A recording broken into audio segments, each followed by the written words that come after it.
দাঁড়াও। দাদার ছিল মেলা, বাপের ছিল অল্প, ব্রাজিল সাপোর্টারদের খালি হোগা ভরা গল্প। 7 আপ কি আছে? আছে। আর ব্রাজিলের সাপোর্টার কালকে না পরশুদিন একটা ভিডিও দেখলাম, ওরা মাইকিং করে সালপাল জোগাতে পারে না। ব্রাজিলের মানে এরকম কোনো ফ্যান নাই যে এরকম শোডাউনে আসতে পারে। আর আজকে আপনারা তো দেখলেন কিরকম শোডাউন হয়েছে, কিরকম ফ্যান আইছিল। আমরা আসলে হুন্ডা নিয়ে আমরা শোডাউন মারি না, আমরা ওই আমাদের চার পাঁচ শোডাউনে হাজারটা হুন্ডা থাকে। হ্যাঁ, আমরা ওই 4-5টা হুন্ডার 4-5টা ফ্যান ফলোয়ার নিয়ে আমরা ঘুরি না। আমরা এই সর্দির মধ্যে সর্বোচ্চ রেকর্ড আজকে এই আর্জেন্টিনার ফ্যানদের। এরকম শোডাউন যদি অন্য কেউ দিতে পারে তারপর বললেন। ব্রাজিলের সাপোর্টার মনে হয় নাই, হারা গেছে কগো, খুঁজে সব পাচ্ছি না। গর্তে দিন পারা খুঁজে পাইলাম না আজকে।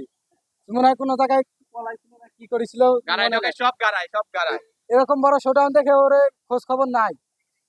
ওদের খালি একটাই গল্প, 5 স্টার। যদি কোনো ব্রাজিল ফ্যানকে জিজ্ঞাসা করি, যদি কোনো ব্রাজিল ফ্যানকে জিজ্ঞাসা করা হয়, ও সর্বপ্রথম কি বলে যে স্টারের দিক দেখে। খেলা জীবনে দেখুক না দেখুক, সারা বছর খেলার মানে সারা বছর খেলা হয় কি না হয় কোনো ধ্যান ধারণা নাই। এই খেলা আসলে, এই ফিফা ওয়ার্ল্ড কাপ আসলেই ওরা কোন জায়গা থেকে বাড়ায় আল্লাহ জানে। সারা বছর খেলার কোনো খোঁজ নাই, প্লেয়ার নাম মনে নাই। এই ওয়ার্ল্ড কাপ আসলে ওদের দেখা যায় লাফালাফি চিল্লাচিল্লি ঘেউ ঘেউ করা। আর আমরা সারা বছর খেলা দেখি, সারা বছর খোঁজ খবর ওরে রাখি। নেইমারে কোনো মাঠেই নামি না, আর আমার মেসি একাই 3 গোল দেয়। হ্যাঁ। ব্রাজিল ফ্যানরা শুধু 5টা কাপ করে, তাদের 5টা কাপ এর ভিতর 3টা হলো জুলেখা কাপ, 2টা হলো অরিজিনাল কাপ।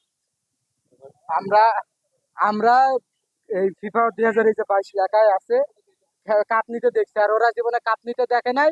তারপরে ওই ব্রাজিলের সাপোর্টার নেইমার নাই, এই দুঃখে ওরা 5 বছর কি সারা বছরই কাঁদে যে নেইমার নামে নাই, তাই ওয়ার্ল্ড কাপ নিতে পারে নাই। এবার যদি না নিতে পারে ওই সেম ডায়লগ, নেইমার বস আসে নাই, গোল দিতে পারে নাই, শেষ।